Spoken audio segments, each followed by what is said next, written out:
Did you see that somebody commented and said they wanted the lead singer of Metallica back on one of your favorite, on one of the Moon Boy videos? They're like, can we please have the lead singer of Metallica go back to their band? What the heck's his name? Hetfield? I don't remember, but I know who he is. Yeah, it's so funny. People always say stuff like that. Like, yes, we are rock stars, you got it right. Yeah, I know, I'm hot.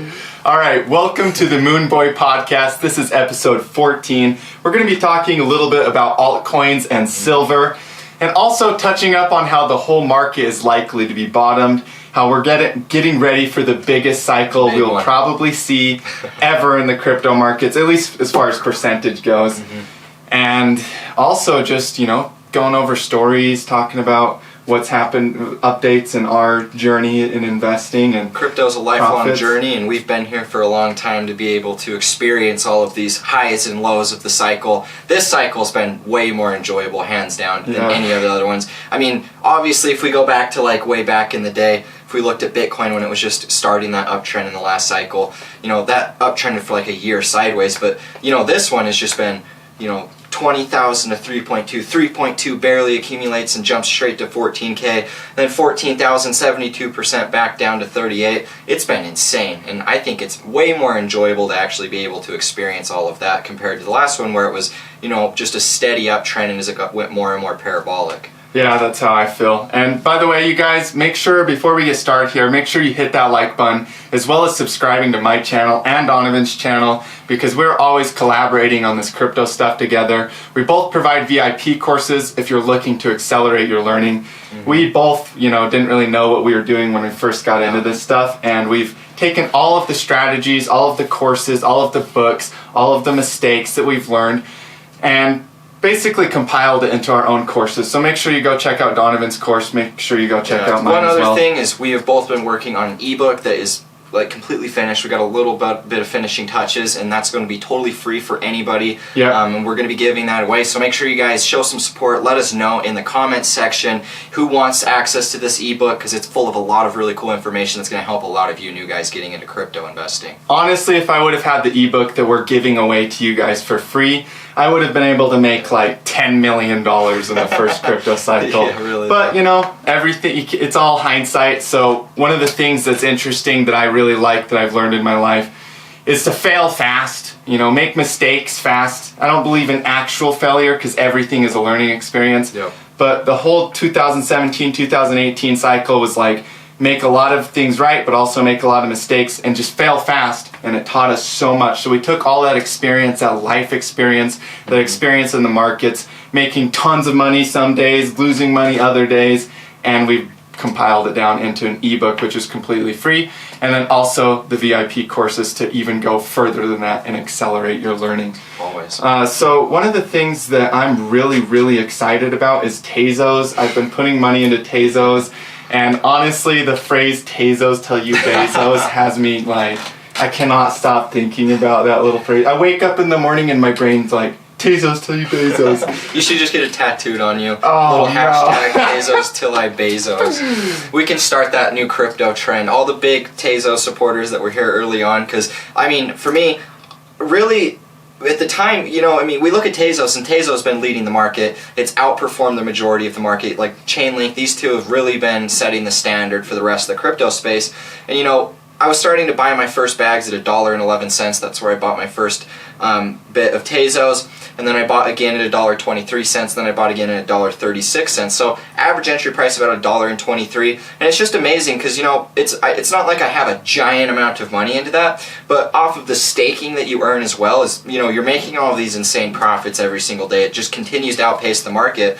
But simultaneously, depending on where you're holding it, depending on where you're baking your Tezos, you can earn 5 to 7, I think it's like 6% annually. And so when I first started staking on Coinbase, I only had a little bit of money, but that little bit of money, Tezos, when it's worth less than $1.50, I was earning like maybe 2 to 3 Tezos every couple days. If Tezos hits $100 over that next cycle, people don't realize that, it pays to get in early to these sort of staking coins that are going to pay you out these dividends, because, 3 Tezos every couple days, if it's worth $100 at the top of the next cycle, which is obviously speculation, that could be $300 a day that you're making right now. And so by staking, yes, you're investing in the Tezos. Yes, you're planning that it's going to go up in a lot of value and they're going to make their developments and stuff. But at the same time, staking in and of itself is an investment as well. And you can oftentimes make more money off of what you earn staking and just compounding all of that growth than you made off of the initial investment in the first place. And so I think that it's an excellent opportunity. I know you've been making a lot of money. What do you think separates Tezos from the rest of the market? Not necessarily from a fundamental perspective, but what is it that you really like the most about it? Well, one of the charts you showed me actually was the Amazon comparison, which is so funny that we call it Tezos till you Bezos, because it is literally an identical copy of Amazon in 2002. Mm-hmm. No different. And if you can just take for a second to imagine being one of the investors in Amazon in 2002, 2003, and the amount that their lives had changed up to this date, that's from a technical perspective one of the things I like about Tezos. Right. And also just the staking, like you were saying, staking is so cool. It's like having dividends in a cryptocurrency, so that you're basically, in stocks you get paid with dividends, earnings from the company. In Tezos, the value is created within the chain as you're basically staking your coins to allow the blockchain to function in a better way. Right. And it's like locking away your coins, but in the same way it's not locked away. It's more of like an investment without being locked into something.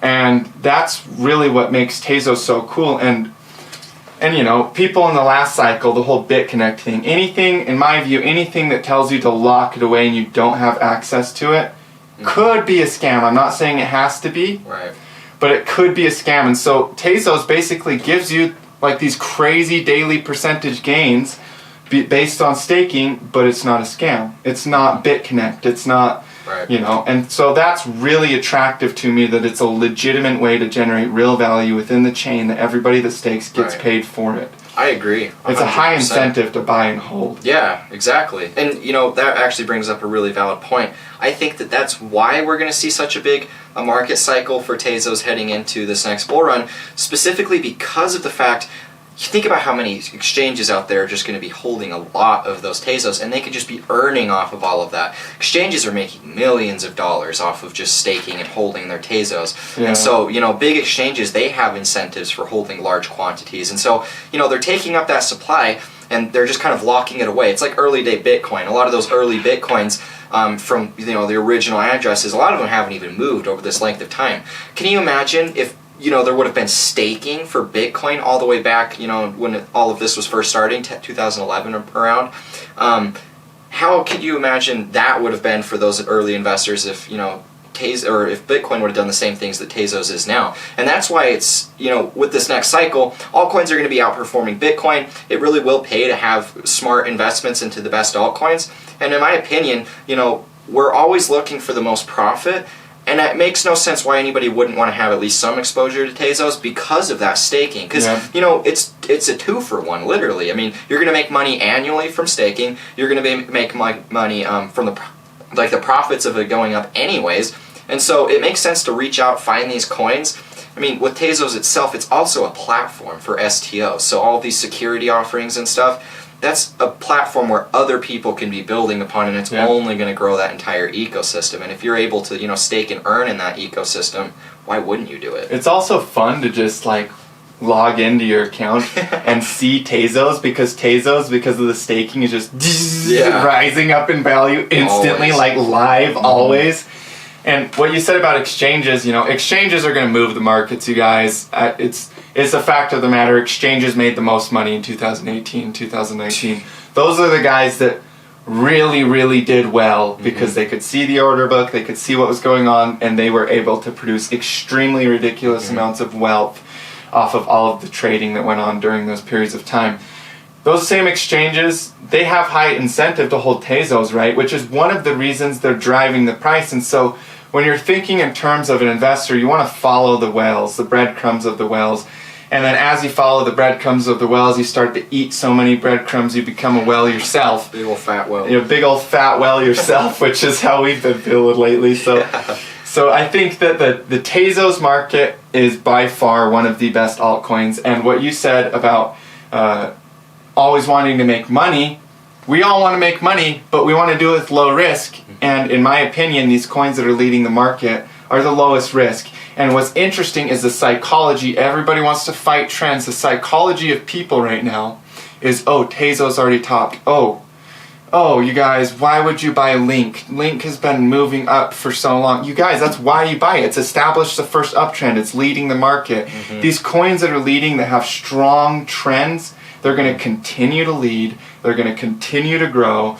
And they're just showing what is possible for the other altcoins, really. Yeah, 100%. I mean, me and you got in a little debate yesterday about that, because you were talking about did you buy it, and then I was saying, no, it's already pumped so much, don't buy that. And then we got in this little debate. But, you know, you brought up a couple really decent points about the fact that when we're this early in the cycle, you got to have the hindsight and the foresight, really, to see this, because, you know, right now, we're like 17 days away from the halving, so we haven't even had this halving. If you look at all of the previous price history in Bitcoin, we're following roughly the same trend. There's obviously some differences here, but for the vast majority, it's very similar to all the previous halvings. You know, we're going to see a big parabolic run. I think that that's a given at this point. Not a given, but I'm very confident that we're going to see that happen soon. And, you know, right now, even though Chainlink, like you said, has been outperforming this uptrend since 2019 significantly, Tezos the same way. These are the type of cryptos that, yes, it seems really scary. Yeah, exactly, to want to try and buy something like this, because you always hear, don't FOMO. You just saw all of these markets crash throughout this entire bear market. All of the coins that did pump fully retraced after their pumps, and so everybody's really scared about that idea. But the thing is, if you look back at Ethereum in 2015 to 2016, Ethereum made its first big impulse, and you know that was at $8 before it went to $1,450. And so it really does pay to find the biggest movers, the ones that are outperforming all of the rest of the cryptos that are leading the markets. Because look at Chainlink.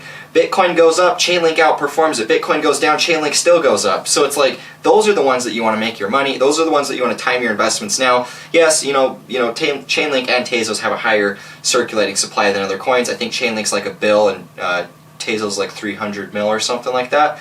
So yeah, the prices are, in retrospect, they could come off as a little bit high, but you know, a year from now, when the whole mania phase comes in, it's going to bubble, and it leaves its fair price anyways, and it goes way higher than it really should.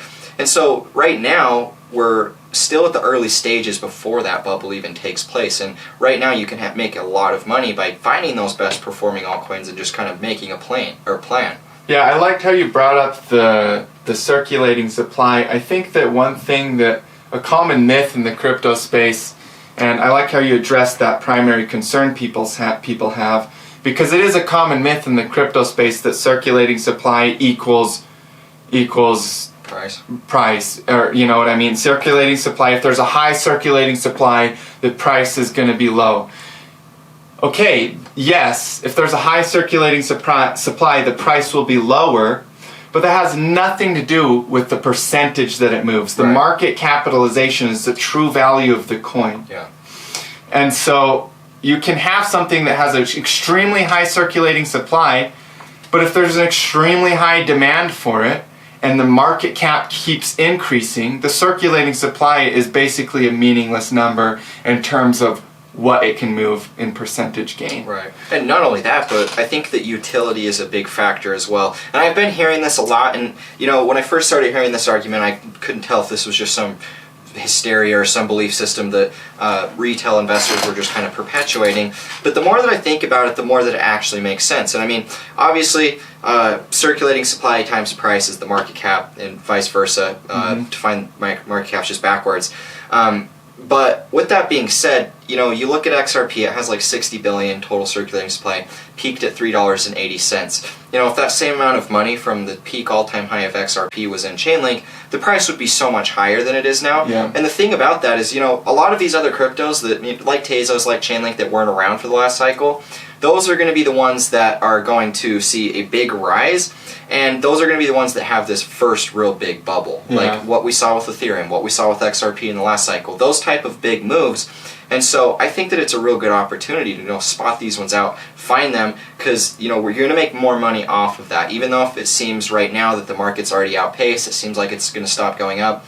you got to just take a look at all of the other cryptos, look at their last cycles, how they looked after they broke out of their all-time highs, and how high that they went after. Because in retrospect, we're still very undervalued in a lot of these. And you know, with the utility factor, to kind of finish my point, the utility factor is, you know, with Chainlink, is it's basically a middleman between the centralized world and then the decentralized world. So right now we can't send like data from like these servers on the internet, these centralized servers, to a blockchain.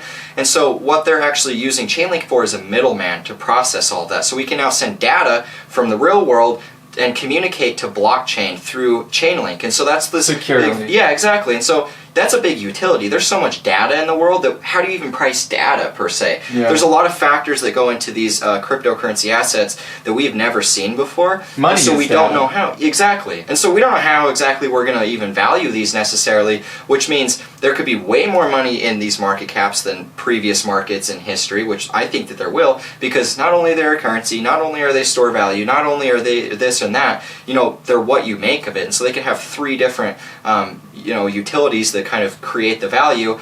And if there's a lot of value in which those utilities tap into, that can create a huge market cap in turn, which price would be very, very high and expensive at that. Yeah, that's awesome. And you guys, one thing to think about too, we know what FOMO is, and one of the cool ways that you can reduce the fear of investing in something is a buy ladder, which means that you take, okay, say you want to invest $10, or let's just do 20 because it's going to be easier in my head. Say you want to invest $20 into the market. That's just a small amount for purpose of calculation. If you're aiming to invest $20 into the market, what you can do is you can put 5 in at market price, 5 in at the local resistance as a buy limit if it breaks that local resistance. And then you can put $5 lower and $5 a little bit lower. That ladders your buys so that you get in a little bit now. If it breaks higher, you get in on the breakout so it keeps pushing up. But if it dips a little bit over the next couple of days, you get in on the dip, and it averages your entry, and you still get into the market and you don't miss out on what's coming. And that's one way that you can greatly reduce that risk. The other thing that's really interesting is after a bear market, everybody is in disbelief, complete disbelief. And so because of that, they're also emotionally traumatized from buying all the little bull rallies the whole way down, that they're too scared to take risk, they're too scared to put into the markets, and scared money does not make money. Nope. Never. You know, sometimes maybe, but it's you're gambling at that point, you know, and we do not teach gambling. We teach putting probability in your favor for long-term success to generate true wealth inside of financial markets.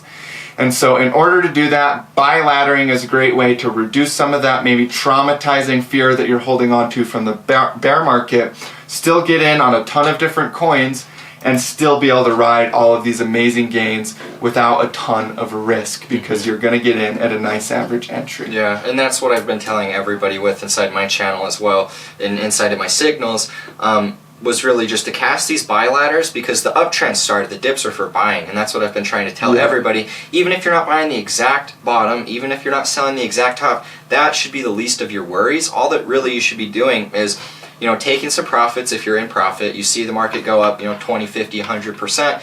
Take some of those off, put it into cash, and then, you know, take a buy ladder, and then just take that profit that you got and just look to buy a dip. You know, the dip might still go a little bit higher than you were expecting, and the dip might come a little later. But if you have that cash on hand, and then you're setting a plan to where you just put some buy orders on exchange, you set them there. You don't have to watch the market. You don't have to do anything. You're just waiting for basically for you to get filled. And then when that happens, you know, it takes all of the stress out. It takes all of the worry of, you know, going all in at one specific time and then watching it dump. You know, or making it, or, you know, going all in, watching it go up, and then installing a lot of bad habits within yourself, because that's worse in my opinion. And so, you know, make sure that you guys are taking this time to, you know, find your favorite coins, the ones that you're long holding, the ones that you want to continue to average in over the length of this bull run, and then look for those 15 to 20% down days. If you haven't set your buy orders, buy on those days, or like you said, the best thing to do is literally just to go on those exchanges, set a couple different entries at these different prices, because that's how I've been accumulating this entire dip. With XRP, I think I have an average entry price of like 24, 23 cents. And so in retrospect, that's very, very low as far as how much this trend has dropped. That's still a pretty low average entry price. And when the market goes up, it really does pay to get in at those low entry prices, because that's where you make the highest ROI. You got to be willing to just kind of average into those, pick your places where you're going to accumulate, set your bids there, and then just do it. Because you're going to make. I can't speak for anybody else. I've personally made way more money doing that with a lot less risk and virtually no stress, because I can just do it. It's fun. Yeah, it makes it fun, because then you're like, oh, prices are dropping to my buy order. Yeah. It reframes your entire perspective to all of a sudden it's a fun thing to do it. Exactly. And one of the things that we do in our courses is just basic portfolio guidance, and I do this with my messages, and essentially having all into the market is just as risky as being all out of the market. Mm-hmm. And so keeping like a percentage in Tether, a percentage in US dollar, a percentage in cash, whatever form of stable coin, the D.I.Y, D.I.Y, I believe, whatever stable coin, or form of stable currency you have, keep a percentage in there. Mm-hmm. So that you can always buy the dips. And that's kind of goes along with biladdering, because it's not putting 100% into the market at once. Even if you say, okay, I'm going to take 3% and put it into the market, even if you say I'm going to put 3% of my entire portfolio and put it in the market, putting that entire 3% in at once, your brain is going to think that you're going all in to a degree. And so that's where laddering comes in. And helps with that even more. Well, I want to talk about stable coins, because there's recently been, I've had a lot of people message me in my Discord about it, comments under YouTube videos. They wanted to talk about, recently there's been a lot of reports that centralized banks throughout the world, different places, are actually looking to start banning stable coins, because they're obviously a threat to centralized fiat currencies in general. And so a lot of people have been asking me, is it smart to put your money into these? Because if they ban them, then what? And honestly, the thing about that is, if they start banning them, all of that money is just going to leave the stable coins and then go into crypto, or they're just going to sell it into the dollar. Yeah. And so if you're somebody that's really wondering about this, for me personally, I only put a small percentage of my portfolio on exchange. All of my other portfolio is just on my little ledger, and then I don't have to worry about that. And so about 80%, give or take a few percent, is in my long terms, and then a little bit less, 20%, is in my day trading. And so at that point, I'm only risking a small amount that I'm having on exchanges.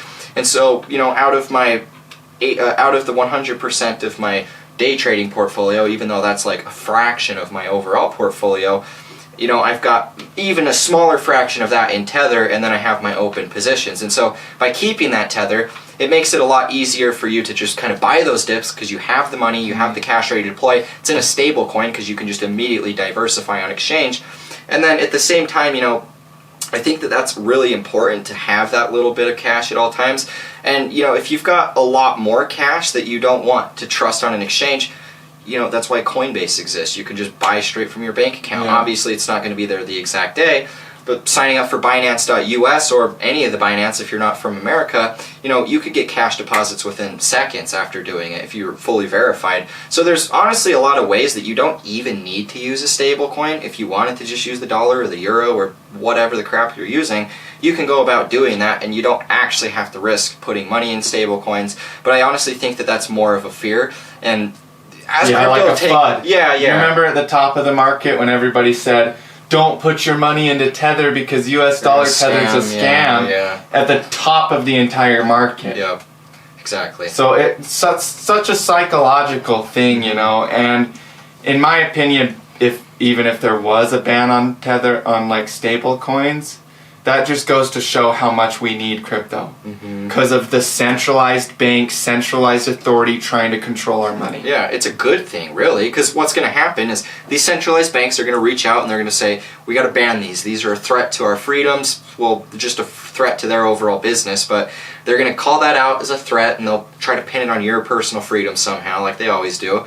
And then and then at that point, literally the market's going to do one of two things. It's going to sell and go into fiat. It's going to sell and go into crypto. So buy crypto with that. Yeah. And so those are literally the only two things that I foresee would happen. And in my opinion, the reason why these people are holding stable coins is so that they can put it in to crypto, and even if not all of that goes into crypto, there's going to be a lot of that money that just immediately dives into crypto. And Brian Armstrong, the CEO of Coinbase, he came out and said that there's about $3 billion currently just sitting in stable coins that's just ready to basically do whatever. And that's from retail, that's from institutions, all just a big mix. Which is also honestly a pretty small amount. Right, that's what I was thinking. Compared to the total market capitalization, $3 billion is a very small amount of money. Mm-hmm. It honestly goes to show how much institutions are already in the market. That's what I was thinking as well.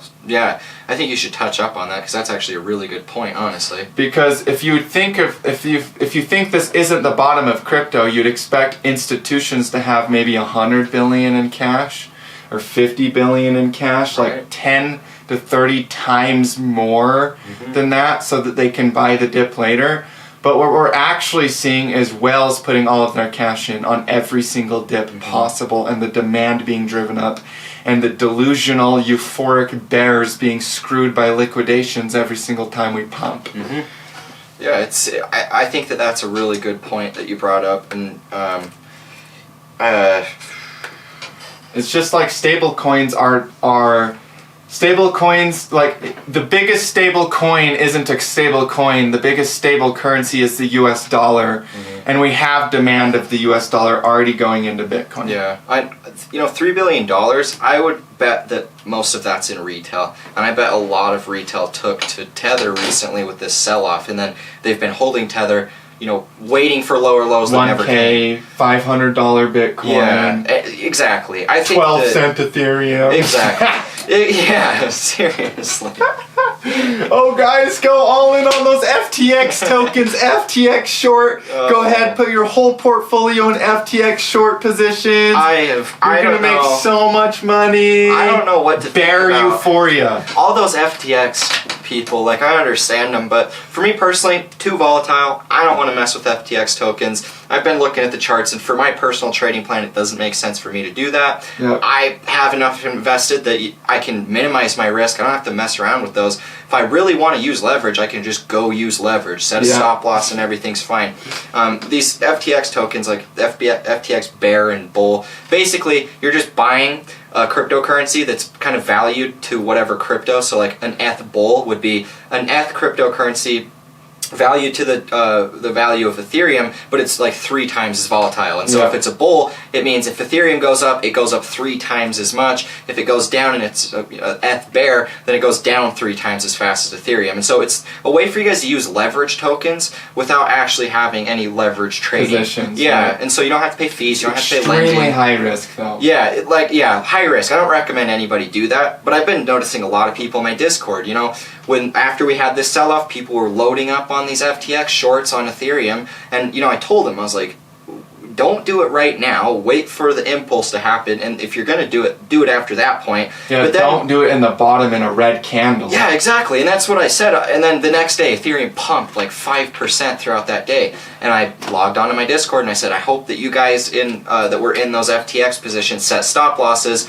And there was 2 people that messaged me that said, no, I'm adding to my positions. And I said, that's the worst thing that you could do. If you're wrong on the trade, accept the loss and move on. But the second take it quick. Yeah. Doubling down is stupid. It's the same thing that happened in the bear market. What happened was these people that made a bunch of money at the top, they held the entire way to the bottom. And at the bottom, they capitulated, and then they watched the entire thing go up. And that's the emotional psychology, and it works the exact same way. Right now, we're in bear euphoria, like you just brought up. Yep. These people are seeing all of these FTX tokens. They're like, oh, it's only kept going down.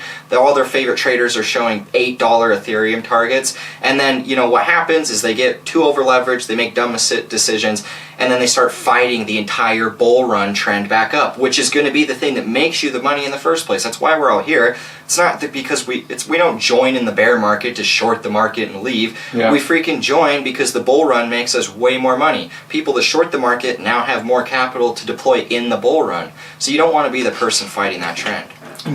What's really funny, and I'm not even going to name names, Because Thought popped in my head. because I've actually learned a lot from different people that are even saying some of these things. But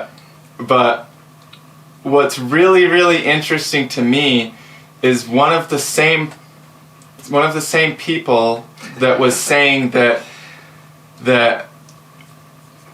Ethereum is going to go down now, not that long ago, was also saying that dumb bulls will make way more money than extremely intelligent bears in the next cycle. I find that still to be true. 100%. Even though he flipped bearish at the bottom. You'd think that, you know, somebody that's been here for so long, they'd be able to kind of like see that, but everybody doesn't. That's the thing about cryptocurrency, and why we're so adamant about being able to share knowledge is the fact that, you know, people seek out other people and they trust them for their analysis. And, you know, that no matter how much experience they have, crypto's a different kind of market, and it is going to surprise a lot of people. Yeah, and it is unconventional. Yeah, exactly. And that's the thing. A lot of these new guys are getting involved, and they're just kind of trusting random people. A lot of these people that, you know, most people wouldn't view as trustworthy are actually going to make people a lot of money, and then the people that were viewed as super trustworthy are actually going to end up missing out on the biggest portion of the gains at the bottom of the trend. Because, you know, smart, savvy traders and investors, a lot of them won't even mess around with the bear market or the bull market until we've broke out, made a significant higher high on that trend. You know, Bitcoin's done that since 3.2K, but I'm still seeing like major bearish targets, and that's for me what I think is just an example of disbelief. Yeah, it's completely an example of disbelief. And also, when somebody is, one of the things I'm thankful for is how burned I got in 2018. Mm-hmm. And the reason I'm thankful for the fact that I got extremely burned in 2018 is because of the fact that it humbled me down to my very core. Right.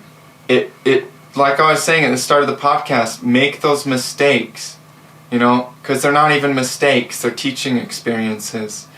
And that humility that I was able to orientate myself to now gives me the clarity that I wanted in the markets, and the confidence in the markets that I am doing the right thing, because I'm not emotionally invested. I don't have $50,000 in short positions right now. I don't have $100 million in leverage short positions, or some crazy amount of money in a short position that's making me delusional to what's going to happen in the market.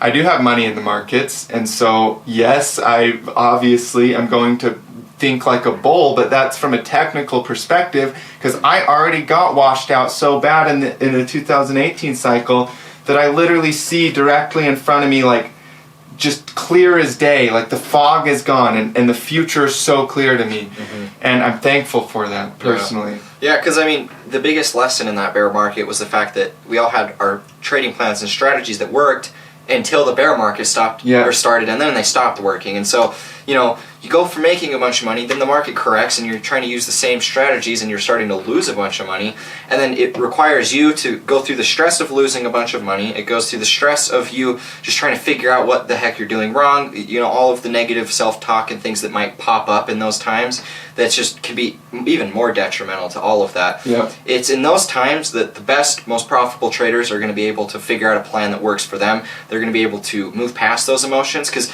eventually you hit a point where the emotions are so hard that you either give up or you break yourself entirely, and you don't feel that anymore. For me personally, I don't feel the same emotional attachment. I'd be lying if I said that I don't have any sort of emotional attachment, because I'm a human and everybody does. But the thing is, guys, during this crash, this 60% sell-off in a day, that would have been the one that would have shaken me out if I wasn't fully within my own power. And it was the one that shook out everybody that wasn't. And, you know, I didn't sell in that, and now I'm in more profit than I was before the crash. And so, you know, it really does pay to just keep a level head with all of that and stick to your plan, because if you don't have a plan, you're the person that's stuck on the short end of the stick selling the bottom before it all bounces back up to where it crashed from. You usually have hints that you're listening to somebody that knows what they're talking about when the market capitulates, everybody's scared out of their minds, and then they make videos about how they're dumping all their cash reserves and then they're really, really bullish. Yeah. And that's how I felt. And,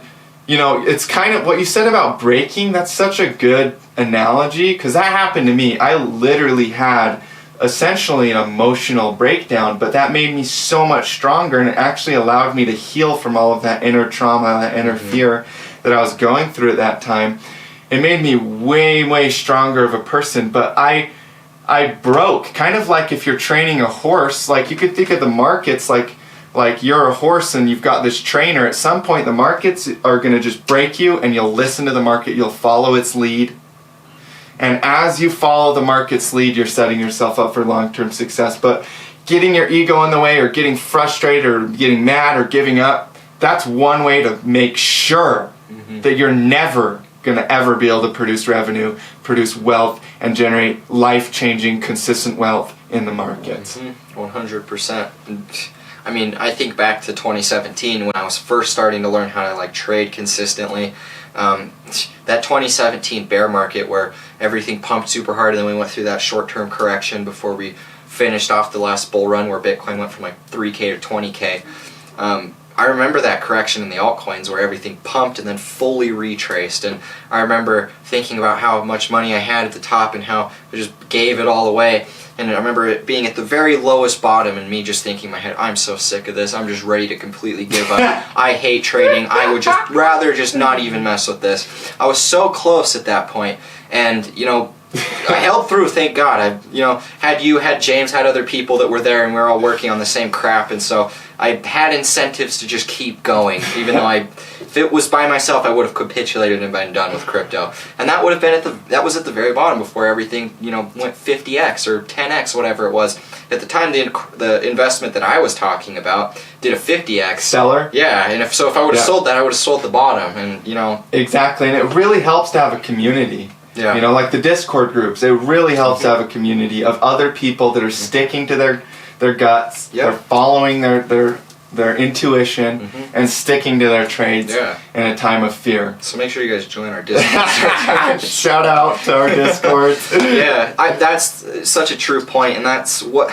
I'm really glad that I made my Discord, because I never foresaw it being as big as it is right now. Like, we hit 5K members. It's so awesome, by the way. Yeah, it's really exciting. And, 5K members, that's a lot of people that you can gauge sentiment with. And I never even thought about that when I started it, but now that it's here, it's another resource that I can use to see what the average person is thinking in the market. And during that crash, I cannot explain how many people I saw that were selling that bottom and were waiting to buy lower. I had that same fear. It was going through everybody if you had a decent amount of money in the market, because you watched your market investments half overnight.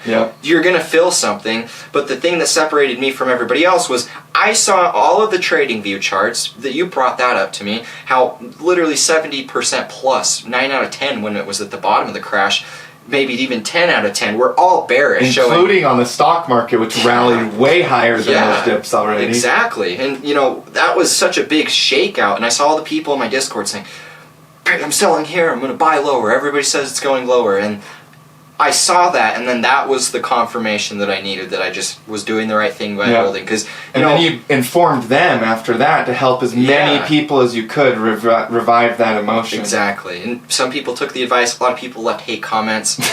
We all know what happened to the people that were leaving hate comments when I was bullish, because we've rallied hard. That's the thing that me and him have been both saying, is we've been very adamant about that this was a correction, and this was the capitulation correction that we really hadn't seen up to this point. I was a firm believer that the new year was the bottom. We ended up selling off for one more low, but honestly, guys, I could have made one or two mistakes. Well, I could have done one or two things. I could have panic sold, or I could have just bought that dip. And even if I didn't have a lot of cash, which I didn't, I still bought that dip with all of what I had. I went completely cash broke again just to buy it. And that's what separates the people. When you feel sick to your stomach, it's a great time to buy usually. Exactly. And one of the interesting things is even though we were expecting the breakout and then it capitulated one final time, we still talked about a double bottom potential from 3.2 thousand. When we made that low at 3.2 thousand, I remember me and you had discussed multiple times on TradingView how, this could still do a double bottom still, and when you have that awareness that that's a possible outcome, it takes the panic away. Because then it's not as scary. I mean, not all the way. You still feel something, but it's not as scary. You all of a sudden have a lens of clarity because it was an alternative outcome that you were watching for. Exactly. And that's what we were watching for. And this same time, last cycle, you guys, when Bitcoin, in 2015, when Bitcoin broke out and went from $200 to $500, I was making money in the markets, but compared to the amount of money I'm making right now, it's retarded. Yeah. Like I was making pennies in that breakout, and Bitcoin was going from 200 to 500, you guys. Think of the percentage increase that is. We're at 7,000 per Bitcoin right now. We haven't even hit 8,000. That low was 4,000. You guys, the percentage from here to here is less. And we're making way more money in the markets because we know what we're doing. We have strategies that work. We've played the bull markets. We've gotten toasted by the bear market, toasted by a bear market before. We've held through the dips in the bull markets, like the one you were just saying about stellar lumens. So we felt every emotion that you guys are going to feel in these markets, and we've learned how to manage it within ourselves and control it and use it as an inner signal for what to do. Yeah, because I've always been a firm believer, and I've always been very adamant about this on my channel, is how much the emotional psychology of the market is the most important thing aside from risk management.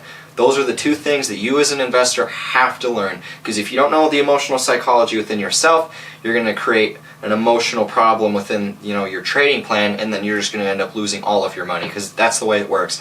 This game is designed, and you have to have a plan that limits the emotion, and it's just 100% like a basic analytical setup that you have. Maybe it's through TA, maybe it's through some fundamental analysis, whatever it might be.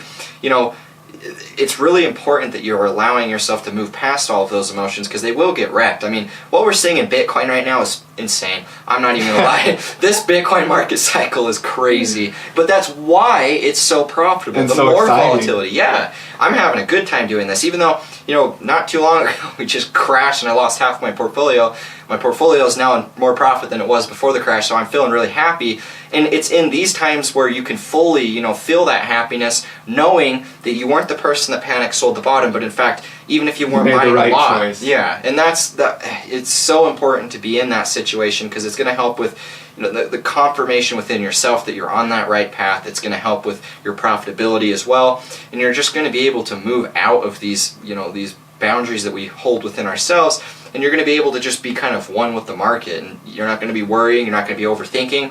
If you're wrong, and you move on, and you can accept that, because what we're seeing here in this market is such great volatility, and it's just setting up for so much profit throughout. I know, and one good way to gauge sentiment is liquidation data, and we had another $11 million in short positions get wrecked in the past 24 hours in liquidation. So that shows you how much retail money is trying to short right now, keeps getting liquidated, keeps getting liquidated because they're trying to short. And this is also one of the reasons, the whole emotional aspect of the market, because I completely agree with you on the emotions. That's hands down the biggest thing that I ever learned was emotion and risk management. And that's one of the reasons that we talk a little bit about lifestyle choices in these podcasts too, It's just because like those lifestyle choices can really go so far to make it so that you can control your own emotions, identify those emotions within yourself.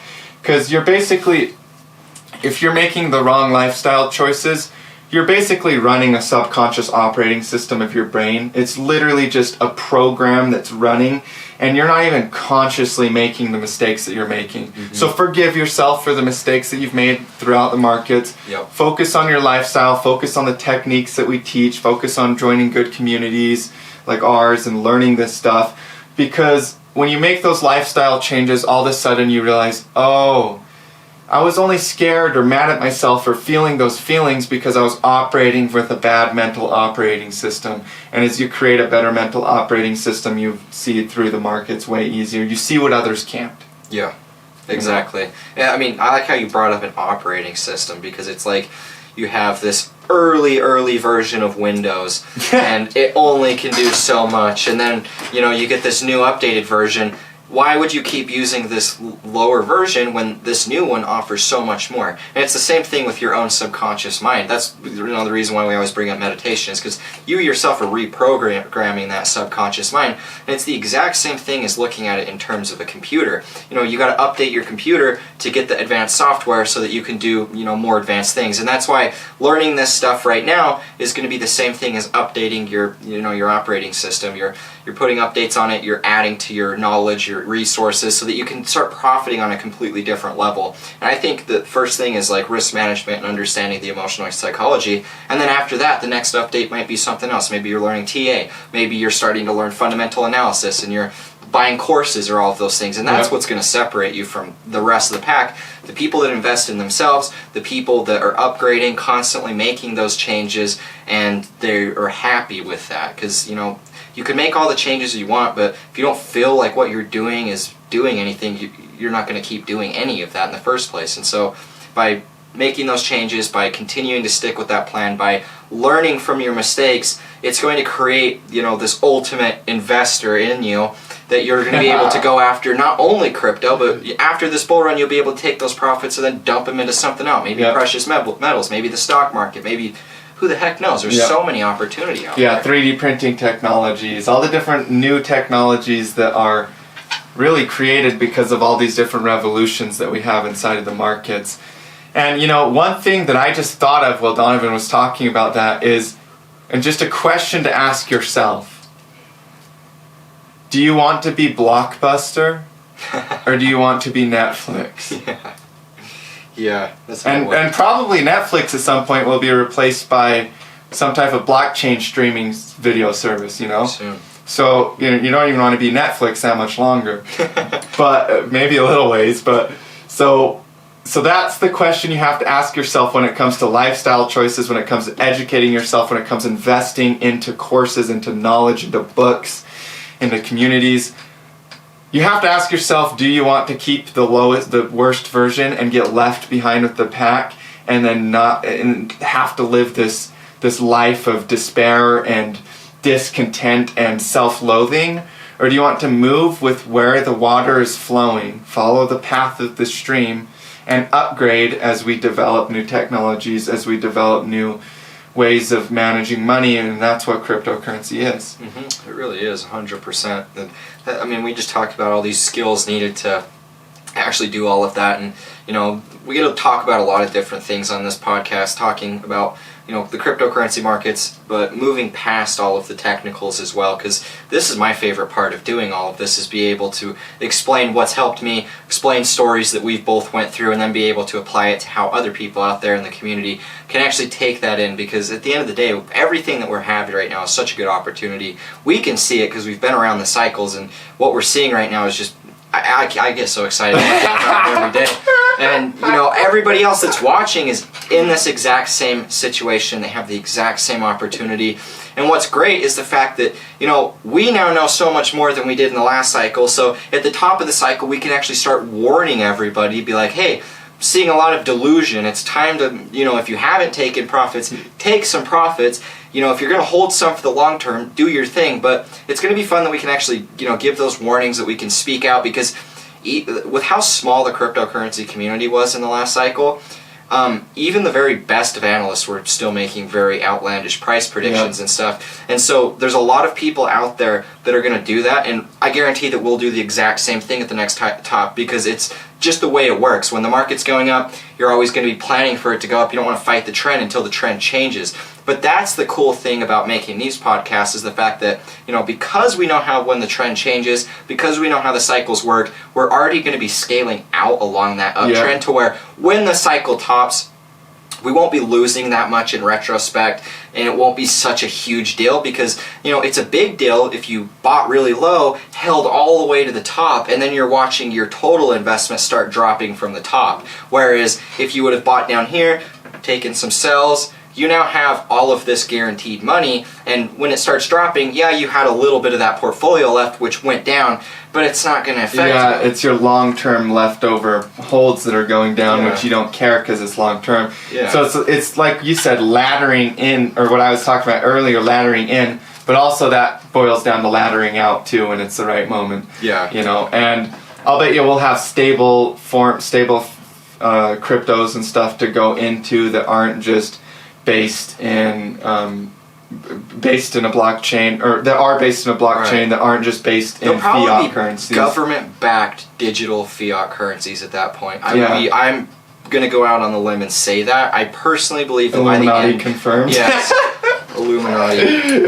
I personally believe that by the end of this next cycle, we will have either that these stable coins are good, or at that point we will have full-on issued digital-backed government currencies. And so, you know, China's getting ready to unleash theirs right now, the yuan. That's already a thing. So in my opinion, all of these central governments, central banks, they have the power to ban, well, they do technically, but the government itself has the power to ban all of these stable coins. And it only makes sense that if China's leading the way with this blockchain revolution and cryptocurrency, they're already right here ready to release their yuan. All of the other countries are going to fall. Exactly. Because it's a competition thing at the end of the day. It's collaboration, but also competition, because, you know, if China does it, in order for us to economically compete with China, we have to do the same thing they're doing.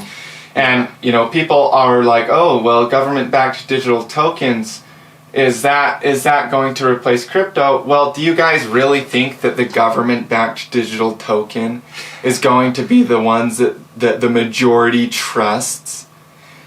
We already look what central banking does. Look what infinite printing, infinite inflation does. People are not going to pile into the new government-backed coin. They're going to pile into crypto. And what you said about banning, people are like, oh, well, they're going to ban crypto, or they're going to ban this, ban that. Try banning digital software. Yeah. You know, like, look at the darknet. The darknet has more data than the open net. You cannot ban stuff. You only make something in the open hidden, which honestly can super thrive it, make it even bigger than before. And so, whether they do or not, literally, at the end of the day, I don't think that they will, because they understand that. You know, the American government, these are smart people. The American government, the governments of other countries, these are extremely intelligent people, and they understand this truth. And if they don't, you know, share this video to them today. Like, if you know them... Send this video to Donald Trump. Yeah, right, literally, at Donald Trump right now. Send it to him. We'll change podcast. The world. He'll be our first guest on this show. That'd be ideal.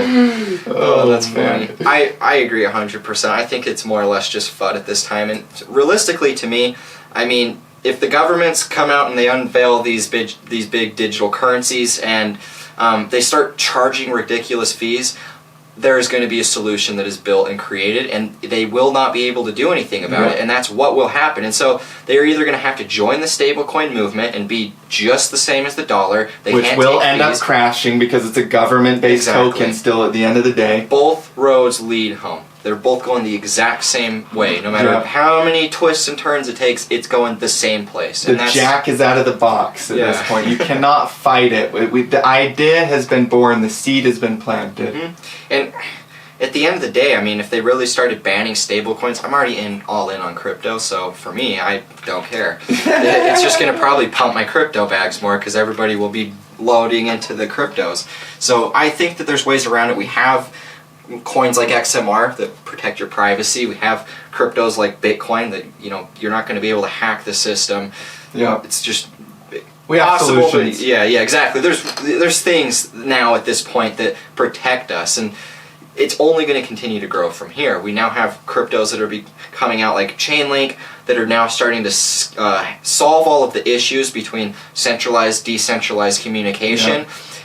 There's so much more incentives for cryptocurrency, and it only makes sense to use that. And I don't think that nobody's going to want to fight that. You can't fight China. They've already fully started incorporating all of this stuff. If anything, what's going on with crypto right now is going to unify governments more. Yeah. If anything, they're going to come together, they're going to unify, and in a lot of ways, I believe they'll be in an acceptance state for giving power back to the people to a degree, because I don't think fundamentally people want to have power that isn't beneficial for the world. It's only that way because they feel like they have to right now because of the monetary systems they have. And so I have a fundamental belief that we are moving into a world where it's beyond our wildest imaginations what will happen in the future with humanity. And I believe that we had to go through this time of chaos. I mean, every single ancient text, you go look at ancient texts, they talk about a time of chaos, a time of confusion, a time of high levels of stress and all of these things as a population. But almost all of them also talk about a golden age that comes afterwards. And it's my fundamental belief that we will head into a golden age with cryptocurrency technology, with technology as a whole. We will find solutions to all of the problems that people are so scared of right now.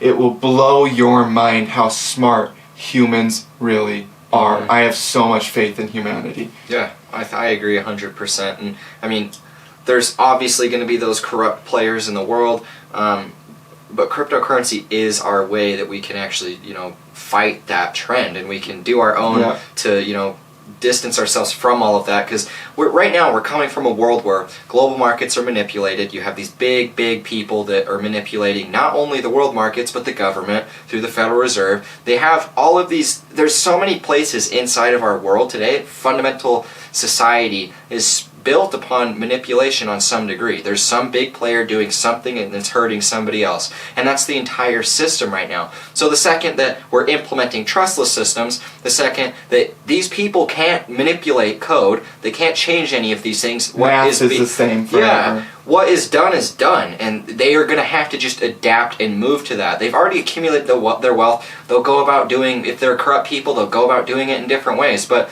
this is a way that we can get back our own freedom and our own independence, and we have a way of protecting all of that. I think what it's doing is we're creating a new trend. Right. And I felt like that pretty much my whole life, that we've been moving towards a new trend where those things are no longer the normal, the mean. That trend of corruption will top off and crash just like crypto did. And what's interesting to me is I believe that trend of corruption was just growing pains in humanity. We're just a young species that figured out a lot of stuff really fast. We had to go through a phase of growing pains. Everything comes out in the open. All this stuff comes out, whether you're reading about WikiLeaks, whether you're reading about all these different things, everything comes out to the surface. But that's how we'll find a true understanding of ourselves, because we'll figure out how to integrate the shadow side of humanity, because the shadow side of ourselves is not bad. It's only bad when you don't understand it. Yeah, 100%. Which we have more knowledge now than we ever have, and which is why all of this stuff is coming to light. We now know, at a time when other people could have known that, centralized banking, our forefathers knew and warned us about centralized banking. But because of manipulation of information, because of these big players that have power and influence, they were able to allow us to forget all of that. But with the internet, all of that stuff is now open, and with these trustless systems, with blockchain, you're now gonna, like with Brave browser, it's such a perfect example of all of this. Brave browser, you can use DuckDuckGo, you can connect to Tor, and you can literally browse completely incognito, and nobody can know what you're doing. This is going to become the norm that everybody's using. We're going to be using web browsers that, you can easily find access to the darknet and find all of those information, because people view the darknet as this evil place because drug dealing goes on, you can buy a lot of negative sort of things. But the black market, or the darknet itself, is all of the information. Good and bad. Yeah, we have a lot of stuff, like leaks that have come from, or to WikiLeaks have come from the darknet itself. People finding it and then bringing it to WikiLeaks and stuff. And so this is a way that we're going to, regardless, these people won't be able to control it. It's past them at this point. It's already out. The virus is spread and it's infected everything. And so, in my opinion, with what we're seeing with Brave browser, with what we're seeing with some of these, since we're in the space, we can already use all of these and we can already see kind of the trend that's formed. But now that Brave browser is out here, this is a way for average people to start getting and earning cryptocurrency. The average people can start using unfiltered search engines to start seeing true unfiltered, uncensored content looks like, and that is only going to continue to add to the overall movement in general. More information, more knowledge, more awareness, and it's going to create a way for us to move past all of this system that we've been corrupted by for so long. Yep, and that's why I'm so excited, because it follows along with both of our whys, which is to create wealth for the world, help towards stopping world hunger, help teach investing, decentralizing investing, and also making a better future for our future families. And that's one of the reasons I'm so passionate about cryptos is that specifically. Even my future family, but also the future families of the world, of the people. More so even just less even the selfish aspect of me wanting to see my family do good, but even the people in other countries, the people all around the world. And so that's why we're so passionate about it. I think that's pretty much everything I wanted to talk about today, you guys. We really love and appreciate you. Thank you so much for tuning in. Hit that like button, hit the subscribe button. Check out both of our channels. Check out the courses, the Discords, so you can accelerate your learning. And we'll see you guys next week for the Moon Boy podcast. As always, stay profitable.